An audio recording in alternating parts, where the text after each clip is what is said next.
నమస్తే, welcome to mid day debate. నా పేరు చిరంజీవి. తెలంగాణలో రైతులు పండించిన పంటను అమ్ముకోవడానికి కొనుగోలు కేంద్రాల వద్ద వారాల తరబడి కన్నీళ్లు పెట్టుకోవాల్సి వస్తుంది. ఈ నేపథ్యంలో ధాన్యం కొనుగోలుపై ప్రధానంగా తీవ్ర ఆరోపణలు, రాజకీయ విమర్శలు వెల్లువెత్తుతున్నాయి.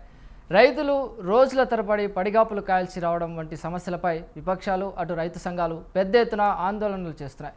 అయితే క్షేత్రస్థాయి కొనుగోలు కేంద్రాలలో బస్తాకు నిర్దేశిత బరువు కంటే ఎక్కువ తీసుకుంటున్నారని, తేమ పేరుతో తరుగు తీస్తున్నారని రైతులు ఆవేదన వ్యక్తం చేస్తున్నారు. అధికారులు, అటు మిల్లర్లు కుమ్మక్కై రైతుల వద్ద లంచాలు వసూలు చేస్తున్నారనే ఆరోపణలు కూడా వినిపిస్తున్నాయి. అదేవిధంగా కొనుగోళ్లపై ముందస్తు ప్రణాళికలు రూపొందించడంలో అధికారులు విఫలం కావడం వల్లే రైతులు తీవ్ర ఇబ్బందులు పడుతున్నారని ప్రతిపక్షాలు ఆరోపిస్తున్నాయి. కేంద్ర ప్రభుత్వం నుంచి నిధులు అందుతున్నా కాంగ్రెస్ ప్రభుత్వం కొనుగోళ్లలో నిర్లక్ష్యం వహిస్తుందని, రేవంత్ సర్కార్ వైఫల్యం చెందిందని కేంద్ర మంత్రి కిషన్ రెడ్డి కూడా ఆరోపిస్తున్నారు. అయితే రైతుల నుంచి ధాన్యం సేకరణ సరిగ్గా సాగడం లేదంటూ ఘాటైన విమర్శలు చేస్తూ తెలంగాణ వ్యాప్తంగా బీఆర్ఎస్ నిరసనలు చేపట్టింది. ప్రతిపక్షాలవన్నీ కేవలం ఆరోపణలేనని, కొనుగోలు ముమ్మరంగా జరుగుతున్నాయని మంత్రి ఉత్తమ్ స్పష్టం చేస్తున్నారు. అసలు కొనుగోళ్ల కేంద్రాల వద్ద క్షేత్రస్థాయిలో ఏం జరుగుతుంది అనే విషయంపైన ఇవాళ మనం మిడ్ డే డిబేట్లో చర్చిద్దాం. రైట్, ఈ మిడ్ డే డిబేట్లో మనతో పాటు పాల్గొన్నారు టీపీసీసీ అధ్యక్షుడు పల్లె రామచందర్ గౌడ్ గారు. సార్ నమస్కారం అండి. నమస్కారం సార్, చెప్పండి. మనం అసలు తెలంగాణలో రైతులు వాళ్ళు పండించిన పంటని ధాన్యంలో నిల్వ ఉంచి దాని కొనుగోలు కోసం రాత్రింబవళ్ళు తిండి తిప్పలు లేక వాళ్ళు కన్నీళ్లు పెట్టుకోవాల్సిన పరిస్థితి ఏర్పడింది. మనం చూసుకుంటే ఈ తెలంగాణలో కనీసం ధాన్యం కొనలేని పరిస్థితి నెలకొందంటారా? ఏం చెప్తారు? అందరికి నమస్కారం. ముఖ్యంగా రైతులు పండించిన పంటను తీసుకునే ప్రయత్నంలో కాంగ్రెస్ పార్టీ ముందుండి కార్యక్రమాన్ని ముందుగానే ప్లాన్ చేసి చేయడం జరిగింది. దీంట్లో కొన్ని ఇబ్బందులు ఉన్నాయి, ఒప్పుకుంటాం. దానికి ఇబ్బందులు లేవని మాత్రం ఖచ్చితంగా చెప్పలేము. రైతులకు ఇబ్బందులు కొన్ని జాగ్రత్తలు ధర్మంగా కొన్ని జాగ్రత్తలు ఇబ్బందులు జరుగుతున్నాయి. దానికి ఎక్కడెక్కడ జరుగుతున్నాయంటే ప్లాన్ ప్రకారం అన్ని జరిగినా కానీ కొన్ని ఇబ్బంది. ఇక్కడ తెలంగాణ ప్రాంతంలో సుమారుగా 1,41,000 టన్నుల ధాన్యం దిగుబడి అంచనా వేయడం జరిగింది.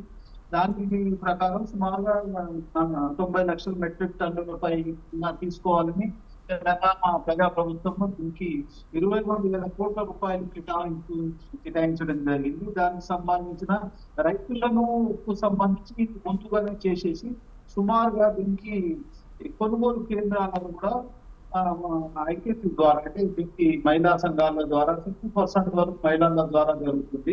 50% అక్కడక్కడ ఉన్న కోఆపరేటివ్ సొసైటీలు, రైతు సంఘాల ద్వారా, రైతులకు సంబంధించి అధికారుల ద్వారానే జరుగుతుంది. కానీ పార్టీకి సంబంధించి, కాంగ్రెస్ పార్టీకి సంబంధించి, కాంగ్రెస్ కి సంబంధించి ఏమి ఉండదు. ఇట్లా రైతులకు ఐకేపీకి సంబంధించి, తర్వాత కోఆపరేటివ్ సొసైటీలకు సంబంధించి, మిల్లులకు సంబంధించి దీంట్లో కొన్ని ఏమైతున్నాయంటే ట్రాన్స్పోర్ట్ లో కూడా ఇబ్బంది జరుగుతుంది. ట్రాన్స్పోర్ట్ వెహికల్స్ మనకు అనుకూలంగా లేకుంటే కూడా ప్రైవేట్ ట్రాక్టర్లను పెట్టుకోవడం జరుగుతుంది. ప్రైవేట్ కంపెనీలలో, సిమెంట్ కంపెనీలలో ఉన్న దాంట్లో కూడా ఇట్లా జత చేయడం జరుగుతుంది. ఇక్కడ ఏది అందుబాటులో ఉంటే అక్కడ రైస్ సుమారుగా 1800 పైగా రైస్ మిల్లులతో అటాచ్మెంట్ చేయడం జరిగింది. దీనికి గన్ని బ్యాగులకు సంఖ్య 18.67 కోట్ల రూపాయలు కేటాయించడం జరిగింది. దీంట్లో అన్ని ప్లాన్ గా జరిగినా కానీ ఇబ్బందులు జరుగుతున్నాయి. ప్రొడక్షన్ అనేది తెలంగాణ రాష్ట్రంలో, భారతదేశంలో పెద్ద అంటే మంచి ఉత్పత్తి జరిగింది. ఆ ఉత్పత్తిలో తీసుకోవడంలో కొన్ని ఇబ్బందులు జరిగి అక్కడిక్కడ కూడా కార్యక్రమాలు ఇబ్బందిగా జరుగుతున్నాయి. ట్రాన్స్పోర్ట్ అనుకోండి, అమాల్ అనుకోండి, లేకుంటే లోకల్ రైస్ మిల్ కి సంబంధించి కూడా, అంటే వీళ్ళు ఏంటంటే ఐకేపీ వాళ్ళు పర్చేజ్ చేస్తున్నారు. తర్వాత స్టేట్ మన కోఆపరేటివ్ సొసైటీ ద్వారా, కోఆపరేటివ్ బ్యాంకుల ద్వారా, ఎంప్లాయీస్ ద్వారా, తర్వాత మహిళా సంఘాల ద్వారా 50% మహిళా సంఘాల ద్వారానే జరుగుతున్నాయి. ఇవన్నీ కార్యక్రమాలు జరిగినాలని ఇబ్బందులు జరుగుతున్నాయి. 8,253 కొనుగోలు కేంద్రాలు ఉన్నాయి. ప్రతి గ్రామీణ స్థాయిలో కూడా సుమారు 4 కిలోమీటర్లకు, 2-3 కిలోమీటర్లకు ఒక దగ్గర కొనుగోలు కేంద్రాలు చూసి అక్కడ రైతుల సహకారంతో, రైతుల ద్వారా అటాచ్మెంట్ ఉండి రైతుల ద్వారా తీసుకోవడం జరుగుతుంది. దాంట్లో ఇబ్బందులు జరుగుతున్నాయి, జరుగుతలేదు అని కూడా అంటలేము. కానీ ముందే ప్లాన్ గా లేదనేది తప్పు. ప్లాన్ ప్రకారమే 8,253 కొనుగోలు కేంద్రాలు, తర్వాత దీనికి సంబంధించి 22,000 కోట్ల రూపాయలు కేటాయించడం జరిగింది. అన్ని కార్యక్రమాలు జరిగినా కానీ కొన్ని అంటే మాన్యువల్ గా అనుకోండి అమానీలు అనుకోండి, తర్వాత ట్రాన్స్పోర్ట్ అనుకోండి, కొన్ని ఇబ్బందులు జరుగుతున్నాయి. అధికారుల ద్వారా కొన్ని ఇబ్బందులు జరుగుతున్నాయి. ఎక్కడక్కడ కూడా విడదీయడానికి లోకల్ సర్పంచులు అనుకోండి, లోకల్ ఉన్న ప్రతి పార్టీ కూడా ఇంట్లో ముందుండి పార్టీలకు అతీతంగా రైతుల అనేది ఏ పార్టీకి సంబంధించి కాదు, అన్ని పార్టీలు కూడా సహకరించి చేస్తున్నారు. చేసినా కానీ కొన్ని ఇబ్బందులు జరుగుతున్నాయి మాట నిజమే. దీంట్లో ప్రభుత్వ పరంగా అయితే ఇక్కడ తప్పు జరగకుండా అధికారుల ద్వారా, కలెక్టర్ల ద్వారా, తర్వాత ఆర్డీఓ, రెవెన్యూ, తహసీల్దారుల ద్వారా జరుగుతున్నది. దాంట్లో ఎక్కడన్నా పొరపాట్లు ఉంటే వాళ్ళ కంప్లైంట్ చేసి ఎక్కడక్కడ సెట్ చేయడం జరుగుతుంది. దీంట్లో మాత్రము అమానీయులకి ట్రాన్స్పోర్ట్ లో ఇబ్బంది జరుగుతుంది. కొనుగోలు కేంద్రాల్లో ఖచ్చితంగా ప్రతి 850 కొనుగోలు కేంద్రాలు స్టార్ట్ అయ్యడం జరిగింది. సుమారుగా 1800 రైస్ మిల్లర్లకు కూడా మాట్లాడడం జరిగింది. అంటే మిల్లింగ్ చేసి మళ్ళీ రిటర్న్ రైస్ ఇవ్వడానికి వాళ్ళు వడ్డీ తీసుకొని ఇవ్వడానికి వాళ్ళతో కాంట్రాక్ట్ చేసి వాళ్ళ పర్సంటేజ్ ప్రకారం ఎంత పర్సంటేజ్ 60% ఉంటుంది ఒక క్వింటాల్కు, దాని ప్రకారం ఇవ్వడం జరుగుతుంది. అట్లా 1800 రైస్ మిల్ల ద్వారా కార్యక్రమం చేయడం జరిగింది. దీంట్లో ప్రభుత్వ పరంగా ఇక్కడ కూడా ఇబ్బంది లేకుండా చేసినాం కానీ సమస్యలు అయితే ఉన్నాయి. ప్రతి దగ్గర సమస్యలు ఉన్నాయి. రైతులు ఉద్యమాలు ఉండకుండా ప్రతి దగ్గర నిలదీస్తున్నారు, అడుగుతున్నారు, అధికారులను అడుగుతున్నారు.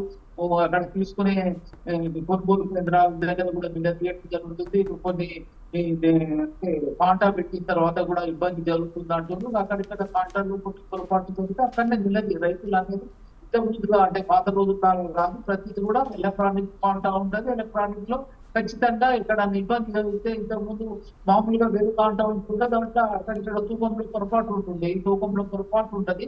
కానీ అక్కడెక్కడ ఇబ్బందులు జరుగుతూ మాత్రము ఇక్కడ నిలదీయడం జరుగుతుంది. ప్రభుత్వ పరంగా ఎక్కడ కూడా తప్పు జరగడం లేదు. ప్రభుత్వం ప్రోత్సహించకపోతే రైతుల గురించే కాంగ్రెస్ పార్టీ రైతులను లాక్ చేయాలని ముఖ్యంగా ఉన్నది. రైతులు ఇబ్బంది చేసిన వాళ్ళు భవిష్యత్తులో ఎవరు కూడా బాగుపడాలనేది ఖచ్చితంగా కాంగ్రెస్ పార్టీ తరఫున మేము చెప్తున్నాం. రైతులకు సహకరించాలంటే అధికారులను, నాయకులను, లోకల్ కార్యకర్తలను, లోకల్ సంబంధించిన ఎక్కడెక్కడ సర్పంచులు అనుకుని గ్రామీణ స్థాయికి ఉన్న నాయకులు దీంట్లో ఇన్వాల్వ్మెంట్ అయ్యి ప్రతి దగ్గర కొనుగోలు కేంద్రాలతో తోటి వాళ్ళతో కొనుగోలు చేయిస్తున్నారు. కానీ ఇబ్బందులు మాత్రం ఖచ్చితంగా ప్రతి దగ్గర జరుగుతున్నాయి. ఆ ఇబ్బందులు దాటేసుకొని అంటే ప్రొడక్షన్ పెరిగింది. ప్రొడక్షన్ పెరిగిన తర్వాత ఉత్పత్తి పెరిగింది. ఉత్పత్తి పెరిగిన దాంట్లో మా దుష్కోని భయం ఉన్నది. అక్కడిక్కడ చెడగొట్టు వాళ్ళంటే అక్కడిక్కడ వర్షాలు పడ్డా, రాళ్ళ వాహనం పడ్డా, ఇక్కడ వర్షం పడ్డా కానీ తడిసిన ధాన్యం కూడా తీసుకుంటామని ఉత్తమ్ కుమార్ రెడ్డి గారు కూడా మాట్లాడడం జరిగింది. ఆయన స్టేట్మెంట్ ఇవన్నీ నిన్ననే మాట్లాడడం జరిగింది. ఎక్కడ ఇబ్బంది జరిగినా అక్కడ సమస్యను పరిష్కరించడానికి నాయకులు పార్టీలకు అతీతంగా అందరూ చేస్తున్నారు. Right sir, right. మనతో పాటు అదేవిధంగా రాజకీయ విశ్లేషకులు మన్యం కోటేశ్వరరావు గారు ఉన్నారు. సార్ నమస్కారం అండి. నమస్తే. అదేవిధంగా బీజేపీ నాయకులు పైలా కృష్ణారెడ్డి గారు కూడా ఉన్నారు. సార్ నమస్కారం అండి. నమస్కారం సార్. సార్ చెప్పండి, మనం ఇప్పుడు తెలంగాణలో అసలు ధాన్యం కొనుగోలు చేయలేని పరిస్థితి తెలంగాణలో ఉందా? అసలు రైతులు ఇంత ఆవేదన పడడానికి గల కారణాలు, తప్పులు ఎక్కడ జరుగుతుందంటారు? సార్ ముందుగా మీకు, స్వతంత్ర ప్రేక్షకులకు, ఈ చర్చా వేదికలో పాల్గొంటున్న వివిధ పార్టీల నాయకులకు, పెద్దలందరికీ నమస్కారాలు తెలియజేసుకుంటున్నాను సార్. ముఖ్యంగా ఏంటంటే రైతుల సమస్యను, రైతుల ఇబ్బందులు అనేది అగమ్య గోచరంగా తయారైంది ఈ కాంగ్రెస్ ప్రభుత్వ ఏలుబడిలో. మరీ ఘోరంగా తయారైంది. గతంలో కూడా ఉండేది కానీ ఇంత పెద్దంలో ఉండేది కాదు.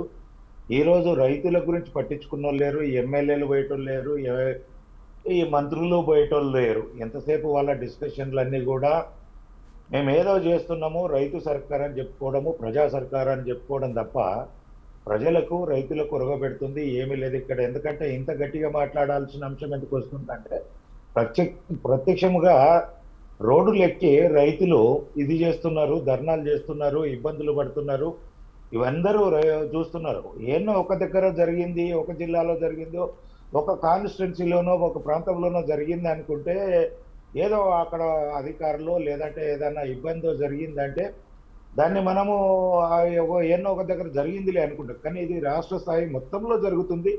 ఎక్కడైతే యాసంగి పంట వచ్చిందో అక్కడ ప్రతి దగ్గర కొనుగోలు దగ్గర ఇబ్బంది జరుగుతుంది. దీనికి అక్కడ వాస్తవంగా జరుగుతున్న ఏంటంటే సార్, అక్కడ అధికారులు కరెక్ట్ లేరు, కాంటా సరిగా అవుతలేదు, కాంటా పెట్టిన తర్వాత లారీలు అలగేట్ చేస్తలేరు, కనీసము ధాన్యం కొనుగోళ్లకు సంచులు ఇస్తలేరు. ఇంతకుముందు దబడాలు ఇచ్చేది, సుతిల్ దారాలు ఇచ్చేది, అవి కూడా లేదు. ఇంతకుముందు కవర్లు కూడా ఇచ్చేది. ఆ కవర్లు అకాల వర్షాలు పడితే ధాన్యం కాపాడుకో ఏది లేదు. ఇప్పుడున్న ప్రభుత్వం నిమ్మకు నీరెత్తినట్టు కూర్చోవడము, ఎంతసేపు పెద్ద పెద్ద మాటలు తప్ప ప్రజలు కొరగబెడుతుంది, రైతులు కొరగబెడుతుంది ఏం లేదు. ఇక్కడ ఫస్ట్ నుంచి ఏం జరుగుతుందంటే సార్, కాంటా దగ్గరికి వచ్చిన తర్వాత కూడా ప్రాపర్గా కొనుగోళ్లు జరగట్లేదు. అధికారులు సరి అయిన సమయానికి రావట్లేదు. దీనికి అంతటి కారణం ఏంటంటే మార్కెటింగ్ సొసైటీల పదవి కాలం అయిపోయినాయి. దానికి ప్రత్యేక అధికారాలను పెట్టినరా, మరి ఎవరు ఆ బాధ్యత చూస్తున్నారో తెలియదు. ఎమ్మెల్యేలు అయితే ఇక ఏ ఒక్క కాన్స్టిట్యున్సీలో ఎవరు కనబడతలే. హైదరాబాద్లో పైరవీలకు తప్ప రైతుల కల్లాల దగ్గరికి ప్రారంభోత్సవానికి వస్తామని చెప్తారు. అక్కడ అంటే సార్ రైతులు ఏమంటారు అంటే నాయకులు ఏమంటున్నారు అంటే మా కాన్స్టిట్యున్సీస్లో ఎక్కడ కూడా ఎటువంటి ప్రాబ్లమ్స్ లేవు, రైతులు హ్యాపీగానే ఉన్నారు, వాళ్ళ ధాన్యం కొనుగోలు జరుగుతున్నాయి.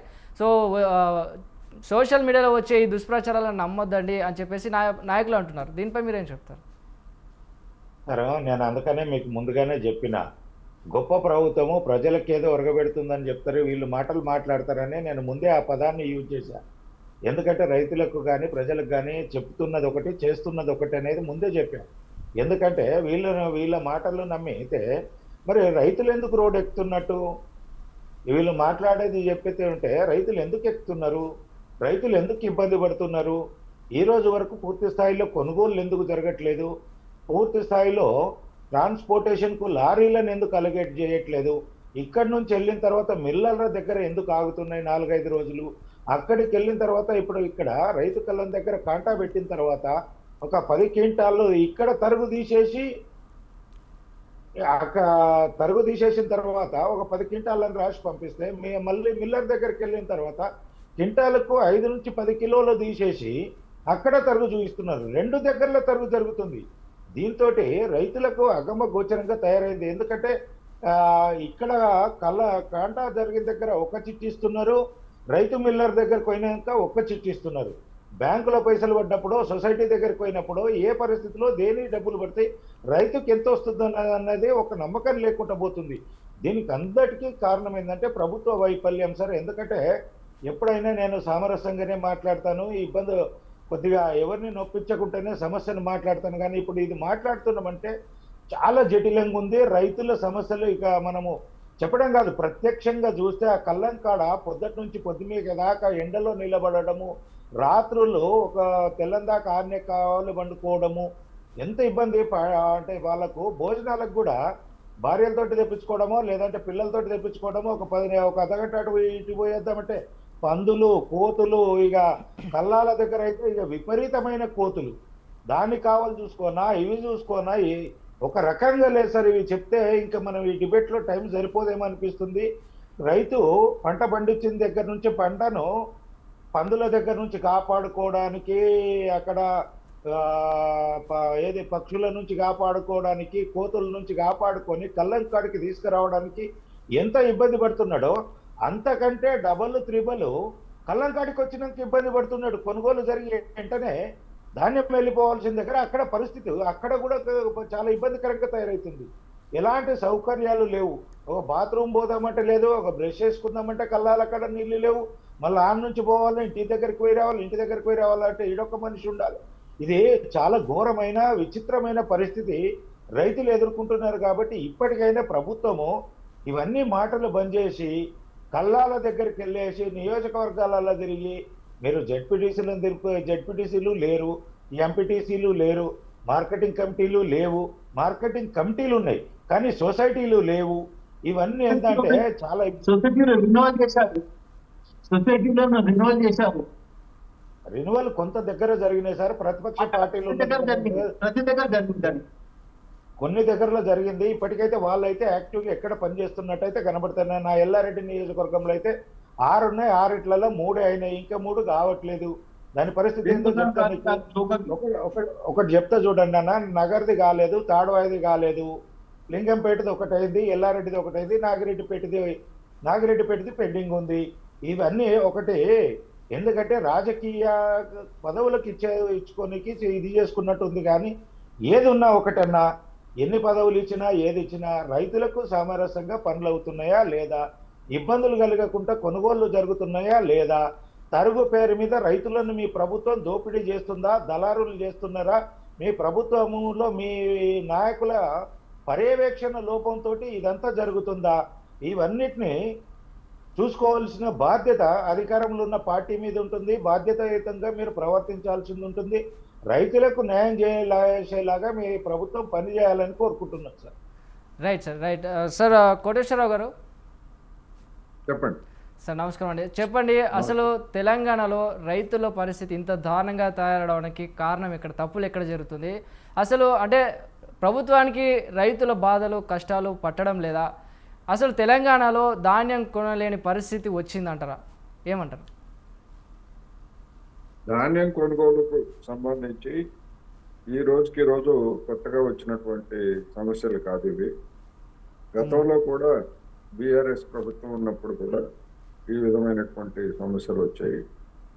అప్పుడు కాంగ్రెస్ నాయకులు, ఇతర పార్టీల నాయకులు కూడా ఆ ప్రభుత్వ వైఖరిని లేదా కొనుగోలు తీరుని విమర్శించారు. అకాల వర్షాలు పడి ధాన్యం పడిచిపోవడం, ఇట్లాంటి సమస్యలన్నీ కూడా గతంలో కూడా వచ్చాయి. ఇప్పుడు కూడా మళ్ళా అదే. ఇక్కడ నా విమర్శ ఏంటంటే, ఆ అనుభవాల నుంచి ప్రభుత్వం ఏమన్నా పాఠాలు నేర్చుకున్నా అంటే ఒక్క పాఠం కూడా నేర్చుకోలేదు. పాఠం నేర్చుకుంటే ఈ ప్రభుత్వం అధికారానికి వచ్చిన తర్వాత ఇది 3వ సీజన్.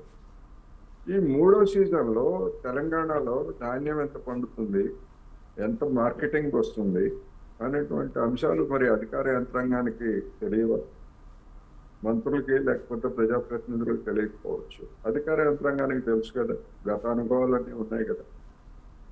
దానికి అనుగుణంగా అవసరమైనటువంటి హమాలీలు కావచ్చు, లేదా గోనె సంచులు కావచ్చు, లేదా ట్రాన్స్పోర్ట్కి అవసరమైనటువంటి వాహనాలు, తడవకుండా అవసరమైనటువంటి ప్రత్యామ్నాయ ఏర్పాట్లు ఏమైనా చేశారా అంటే ఏమీ చేయలేదు. చేసుంటే ఈ విధమైనటువంటి పరిస్థితి, ఈ విధమైనటువంటి విమర్శలు వచ్చుండేవి కాదు. ఎందుకని చేయలేదంటే, ఎవడికి పుట్టిన పెట్టరా ఎక్కువ ఏడుస్తున్నాం అన్నట్టుగా రైతుల పట్ల గతంలో ఇదే విధమైనటువంటి నిర్లక్ష్యం, ఇప్పుడు కూడా ఇదే విధమైనటువంటి నిర్లక్ష్యం. కేంద్ర మంత్రి గారు ఏం చెప్తారు, కేంద్రం డబ్బులు ఇస్తా ఉంది కదా, డబ్బులు ఇస్తున్నప్పుడు కొనుగోలు చేయడానికి ఏమిటి అని చెప్పేసి అంటారు. నిజమే, కేంద్రం డబ్బులు ఇస్తుంది, ఎప్పుడు అడ్వాన్స్ ఏమి ఇవ్వట్లేదు కదా, కొనుగోలు చేసిన తర్వాత వస్తున్నాయి తప్ప అడ్వాన్స్ ఏమి ఇవ్వట్లేదు. అంటే సార్ కేంద్రం డబ్బులు ఇస్తున్నా కాంగ్రెస్ ప్రభుత్వం దాన్ని అమలు చేయట్లేదు అని చెప్పేసి ఆరోపణలు వస్తున్నాయి. దీనికి మనం ఎలా చూడవచ్చు అంటారు? అమలు చేయట్లేదండి. అమలు చేయకపోతే మరి ధాన్యం కొనుగోలు చేసిన వాళ్ళకి ఎవరి డబ్బులు కేంద్రం ఇస్తా ఉందా? రాష్ట్రమే కదా ఇస్తా ఉంది. అమలు చేయకపోవడం అనేది కాదు. అంటే కిషన్ రెడ్డి గారు ఏంటంటే, మేము డబ్బులు ఇస్తున్నా కానీ సకాలంలో కొనుగోలు చేయట్లేదు అనేటువంటిది అక్కడ ఉద్దేశం. సకాలంలో అంటే డబ్బు తర్వాత ఇస్తారు తప్ప ముందు అడ్వాన్స్ ఇవ్వరు కదా. అప్పులు ఇచ్చా, లేకపోతే ఇంకోటి చేసో, లేకపోతే ఏజెన్సీస్, మహిళా సంఘాలు కావచ్చు, లేదా ఇతరత్ర వాళ్ళు కొనుగోలు చేసి ఇస్తున్నారు. అందుకని తరుగు అనేటువంటి సమస్య కూడా అనేక చోట్ల నుంచి వస్తున్నటువంటి ఫిర్యాదు. తరుగు అనేటువంటిది తొలి రోజుల్లో, అంటే అప్పుడే కోతలు పూర్తయినటువంటి తొలి రోజుల్లో కొంచెం ధాన్యం ఆరకుండా తీసుకొచ్చేటువంటి రైతులు కూడా ఉన్నారు. అది ఒక వాస్తవం, దాన్ని ఎవరు కాదంటారు. కానీ ఇవాళ మనం మే 18వ తారీఖున మాట్లాడుకుంటున్నాము. మరి ఇన్ని రోజులు ధాన్యం పోసిన తర్వాత ఇంకా తరుగు లేకపోతే తడి ఇట్లాంటి కబుర్లు చెప్తున్నారంటే ఖచ్చితంగా అన్యాయమే. అందుకని ఒకసారి ధాన్యాన్ని కాటా వేసి తూకం వేసిన తర్వాత ఆన్లైన్లో అప్పటికప్పుడు ఇదిగో మీరు 105 కిలోలు ధాన్యం ఇచ్చారు, లేదా 1050 కిలోలు ధాన్యం ఇచ్చారు, మీకు ఇంత రేట్ వస్తుందని చెప్పేసి అప్పటికప్పుడు అక్కడ వాళ్ళకి రసీదులు ఇచ్చి ఆ మేరకు బ్యాంకుల్లో లేదా వాళ్ళ ఖాతాల్లో పడుతుందా లేదా అనేటువంటిది వాళ్ళు చూసుకోవాలి. ఎన్ని రోజుల్లో ఇస్తారు ఏమిటనేటువంటిది అది ఒక పద్ధతి అయితే నడుస్తూ ఉంది. అందువల్ల ఈ విధమైనటువంటి ముందస్తు ఏర్పాట్లు లేకపోయినందువల్ల ఎవరు చెప్తున్నారు హమాలీలు లేరు, తెలంగాణలో పనిచేసే వాళ్ళు లేదా?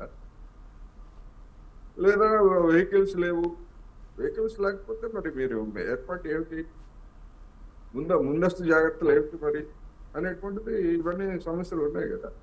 అవేవి ప్రభుత్వం లేదా అధికార యంత్రాంగం చేయాల్సినవి చేయకుండా మన రామచంద్ర గారు చెప్తున్నారు, కొన్ని లోపాలు ఉన్న మాట వాస్తవం, కొన్ని అవి ఉన్న మాట వాస్తవం, ఇవి ఉన్న మాట వాస్తవం, వాటిని సరి చేస్తాం.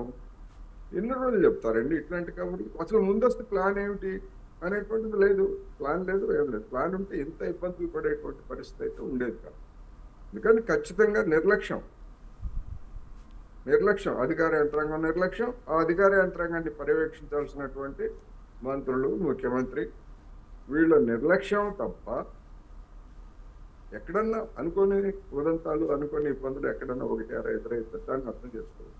కానీ ఒక చోట కాదు కదా, మొత్తం రాష్ట్రం మొత్తం నుంచి వస్తున్నటువంటి కొన్ని సాధారణమైనటువంటి విమర్శలు, ఇబ్బందులు ఇవన్నీ వస్తున్నాయంటే ఖచ్చితంగా ఇది ప్రభుత్వ వైఫల్యమే అనేది నా అభిప్రాయం.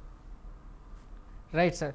సార్ పల్లె రామచంద్రరావు గారు, సార్ అది మనకి ఇప్పుడు పైలా కృష్ణారెడ్డి గారు చెప్పిన విధంగా అంటే కాంగ్రెస్ ప్రభుత్వం రైతులకు అంటే రైతుల ధాన్యం కొనుగోలు చేస్తున్నామని నామమాత్రపు మాటలు మాత్రమే చెప్తుంది, అసత్య ప్రచారాలు చేస్తుంది. ఒకవేళ ధాన్యం కొనుగోలు చేస్తే రైతులు ఎందుకు రోడ్డు ఎక్కుతారు, వాళ్ళు బాధను ఎందుకు ఇది చేస్తారు, రాస్తారోకలు ఎందుకు జరుగుతాయి, ఆందోళన ఎందుకు జరుగుతాయి అని చెప్పేసి ఆయన అంటున్నారు. మీరేం చెప్తారు? దీనికి సుమారుగా ఉత్పత్తి అనేది చాలా, దిగుబడి అనేది చాలా ఎక్కువ వచ్చింది. సుమారుగా 1,40,000 మెట్రిక్ టన్నుల వరకు ఉత్పత్తి జరిగింది. ఇంతకు ముందు గతంలో 45-50 లక్షల మెట్రిక్ టన్నులు మాత్రమే ఉంటుంది. అంటే ఊహించిన దానికంటే 3 అంటే దేశంలో కూడా ఇక్కడ ఈ 2-3 సంవత్సరాల నుంచి ప్రొడక్షన్, లాస్ట్ ఇయర్ కూడా మనకు 100 లక్షల మెట్రిక్ టన్నులు దాటలేదు. ఇప్పుడు ఇంకా 40 లక్షల టన్నుల మెట్రిక్ టన్నుల ఉత్పత్తి కూడా పెరిగింది. దాంతో పాటు ఇక్కడ ఏమైతుందంటే ఎవరు కూడా పార్టీకి సంబంధించి ఎవరు కోఆపరేటివ్ సొసైటీ డైరెక్టర్స్, చైర్మన్లు పాత వాళ్ళే ఉన్నారు. వాళ్ళ కాల పరిమితి దాటిన తర్వాత కూడా వాళ్ళకు ఎక్స్టెన్షన్, వాళ్ళు కోర్టుకు పోయి ఎక్స్టెన్షన్ తీసుకున్నారు. ఆల్రెడీ వాళ్ళ టైం కు కోర్టు ఆర్డర్ ఇచ్చింది. ఆర్డర్ ఇచ్చిన తర్వాత వాళ్ళు కూడా 1 month అవుతుంది. ప్రతి ఒక్క కోఆపరేటివ్ సొసైటీకి సంబంధించిన వాళ్ళ బాడీ ఉంటుంది, డైరెక్టర్స్ ఉంటారు, వాళ్ళకి సంబంధించిన సిబ్బంది ఉంటుంది. దాంతో పాటు మహిళా సంఘాల ద్వారా కొనుగోలు చేయడం జరుగుతుంది. ప్రతి గ్రామానికి సుమారుగా 2-3 గ్రామాల కంటే 3 కిలోమీటర్ల దూరంలో ప్రతి దగ్గర కూడా మహిళా సంఘాల ద్వారా పర్చేజ్ చేయడం జరుగుతుంది. దీంట్లో ప్రొడక్షన్ పెరిగి అంటే ముందు జాగ్రత్తగా కూడా సుమారుగా 753 కొనుగోలు కేంద్రాలు ఉన్నాయి తెలంగాణ ప్రాంతంలో. అది ముందే స్టార్ట్ చేయడం జరిగింది. అన్ని ముందు జాగ్రత్తగా చర్యలు తీసుకున్నాను. కానీ ఇక్కడ ఏమవుతుందంటే ప్రొడక్షన్ పెరిగి ఆ ప్రొడక్షన్ ఊహించిన దానికంటే ఎక్కువ పెరుగుకుంటూ వస్తుంది. ప్రతి సంవత్సరం కూడా పెరుగుకుంటూ వచ్చింది. గతంలో కూడా ఇంత రికార్డుగా లేదు. 141 లక్ష మెట్రిక్ టన్నుల ఉత్పత్తి అనేది లేదు. ఆ ఉత్పత్తి పెరిగింది. దానికి తగ్గట్టు కూడా చేయడం జరుగుతుంది. దీంట్లో ప్రైవేట్ కి సంబంధించిన ట్రాన్స్పోర్ట్ ఉంటుంది. ఒకటి ట్రాన్స్పోర్ట్ తో ఇబ్బంది అవుతుంది. అమాలీలు కూడా లోకల్ అమాలీలు చేయక బీహార్ అమాలీలో, అమాలీలో వాళ్ళు వచ్చి చేసే పరిస్థితి ఏర్పడింది. కాబట్టి మనకి లోకల్ రైతుల ద్వారా కానీ లోకల్ ఇంతకుముందు గ్రామ స్థాయిలో అమాలీలు ఉంటుంది. ఇప్పుడు అమాలీలు లోకల్ మందులు లేక బయట కూడా చేస్తున్నారు. కొన్ని ఇబ్బందులు ఉన్నాయి. దాంతో ఇబ్బందులు ఉన్నా కానీ ఇప్పటికి కూడా సుమారుగా అంటే తీసుకొని 50% వరకు 40% అబ్బో కొనుగోలు చేయడం జరిగింది. అంటే కొనుగోలు మందపొడిగా జరుగుతుంది అని అసలు జరుగుతలేదు అనేది లేదు. ఇక్కడ ఏమైనా ఇబ్బందులు జరిగితే అక్కడ గ్రామ స్థాయిలో ఉన్న పార్టీలకు అతీతంగా ఒక సర్పంచ్ ఉంటాడు. ఆ సర్పంచ్ ఆ గ్రామంలో ఏ పట్టు కొనకుండా ఏం చేయకుండా వచ్చి నిలబడి వాళ్ళు తీసుకునే ప్రయత్నం చేయించి పార్టీలకు అతీతంగా ముందుంటున్నారు. పార్టీని ఇక్కడ కాంగ్రెస్ పార్టీ ఇబ్బంది పెట్టాల్సిన అవసరం లేదు. కాంగ్రెస్ పార్టీ నాయకులైనా కానీ లేదా ఇతర పార్టీ నాయకులైనా కానీ రైతుల పక్షాన నిలబడి రైతులకు న్యాయం చేసే రకంగా ముందుండి చేస్తున్నాం. మరి సార్ అయితే మరి రైతులు ఎందుకు కేంద్రాల వద్ద సార్ కాదు సార్, అయితే మీరు న్యాయం చేస్తున్నాము, కొనుగోలు చేస్తున్నాం అంటున్నారు. మరి రైతులు ఎందుకు కేంద్రాల దగ్గర తిండి తిప్పలు లేక, నీళ్లు లేక రాత్రింబావులు వెయిట్ చేయాల్సిన పరిస్థితి ఏర్పడుతుంది? అసలు మనం చూస్తున్నాం చాలా జిల్లాల్లో రైతులు రోడ్డు ఎక్కి ఆందోళన చేస్తున్నారు, రాస్తారోకలు కూడా చేస్తున్నారు. మీరు మీకు న్యాయం జరుగుతుంది అంటున్నారు. పూర్తి న్యాయం జరుగుతుంది. ఇప్పుడు కొనుగోలు కేంద్రాల మహిళా సమాఖ్యాల ద్వారా వస్తుంది, కోఆపరేటివ్ సొసైటీల ద్వారా వస్తుంది, ఆ రైతుల సంఘాల ద్వారా కూడా జరుగుతుంది.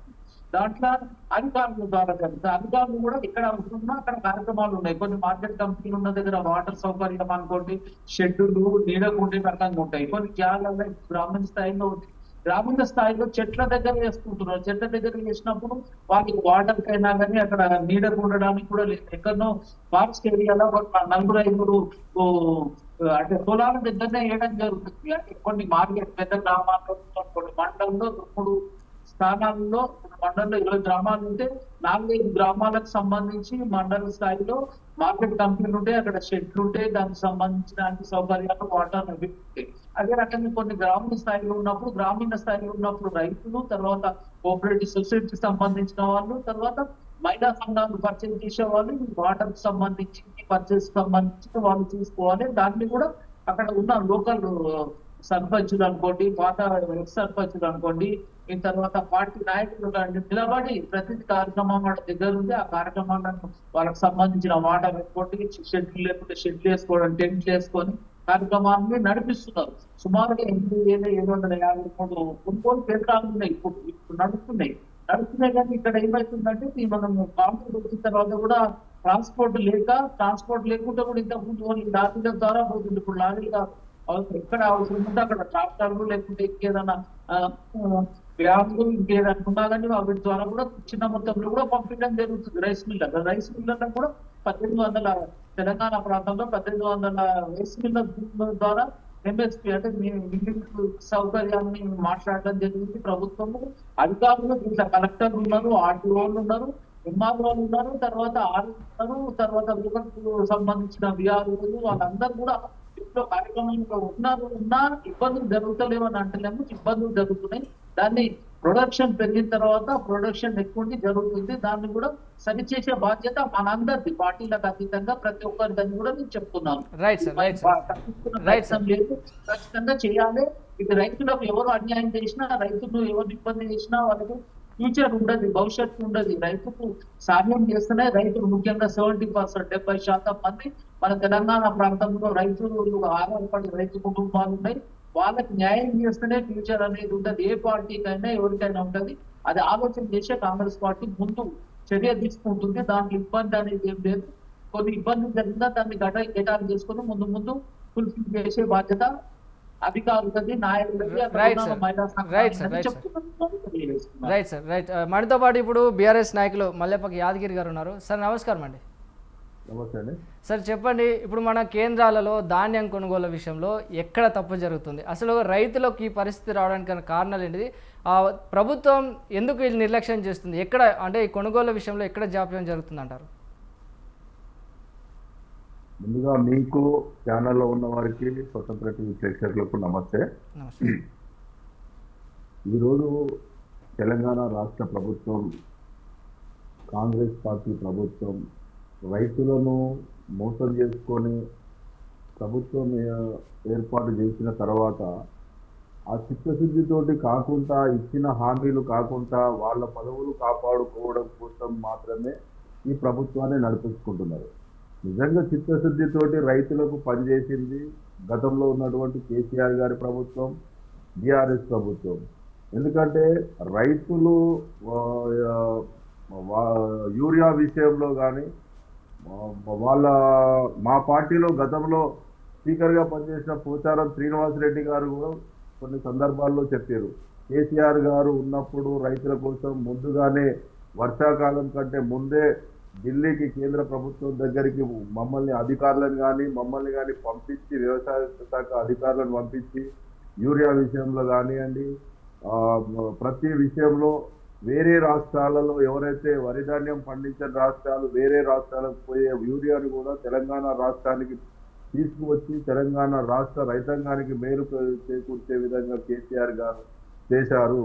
కానీ ఈరోజు అనుభవ రాహిత్యంతో రేవంత్ రెడ్డి గారు కేవలం బ్లాక్ మెయిల్ తోని మాత్రమే అసలు ప్రజలకేం చేయాలి, రైతులకేం చేయాలి, తెలంగాణ రాష్ట్రంలో ఉన్నటువంటి సంక్షేమ పథకాలు వారు ఇచ్చిన ఏదైతే మేనిఫెస్టోలో పెట్టిన హామీలను కూడా విస్మరించడం కోసం అవి పక్కన పెట్టేసి వారికి ఢిల్లీ పెద్దల దగ్గర పోయి వారి పదవులు కాపాడుకోవడం, వాళ్ళకు ఏమంటారు కదా ఎక్కే ఫ్లైట్ దిగే ఫ్లైట్ అన్నట్టు ఇప్పటికీ 2.5-3 సంవత్సరాలలో కనీసం 70 సార్లు ఢిల్లీకి పోయి వచ్చి తన పదవిని కాపాడుకోవడం ఉన్నంత చిత్తశుద్ధి రేవంత్ రెడ్డి గారికి తెలంగాణ రైతుల మీద కానీ తెలంగాణ ప్రజల మీద కానీ లేదు. ఈ రోజు ఎంతసేపు చెప్పినా దాచుకో అనే విధంగా తెలంగాణ రాష్ట్ర ప్రభుత్వం రేవంత్ రెడ్డి గారి ప్రభుత్వం నడుస్తుంది. కానీ తెలంగాణ రైతులకు ఏం కావాలి, ఏ సీజన్ లో ఏం కావాలి, కళ్ళల్లో ఉన్నటువంటి రైతులు ఈ రోజు ధాన్యం మొత్తం వర్షానికి తడిసిపోతుంటే వారికి ఏ విధంగా ఆ, మనం మేలు చేయాలి, వారికి ఆ, మనం పంట కొనుగోలు ఏ విధంగా కొనాలి, వారికి ప్రతి విషయంలో కొనియండి. 500 రూపాయలు బోనస్ ఇస్తా అన్నారు, మరి ఎట్లా ఇవ్వాలి? ప్రతి దాంట్లో కూడా రైతులను విమర్శించారు. రైతు బంధు కేసీఆర్ గారు 10,000 ఇస్తే మేము 15,000 ఇస్తామని చెప్పారు. కేసీఆర్ గారు 2 పంటలకు ఇస్తే మేము 3 పంటలకు ఇస్తామని చెప్పారు. ఆ 3 పంటలకు దేవుడు ఎరుగు కానీ 3 పంటలకు 3 సార్లు రైతు బంధే ఎగ్గొట్టిండు. ఇప్పుడేమో నెలకొక 6,000 రూపాయలు వేసుకుంటే ఎన్ని ఎకరాలు అంటున్నది. నెలకొకసారి 2 నెలలకు ఒకసారి కేసీఆర్ గారు ఏదన్నా మీటింగ్ పెట్టి ప్రజలు తీవ్ర వ్యతిరేకంగా ఉన్న సందర్భంలో మళ్ళీ ఒకసారి ఒక దఫా 6,000 రూపాయలు వేస్తున్న సందర్భం ఉంది.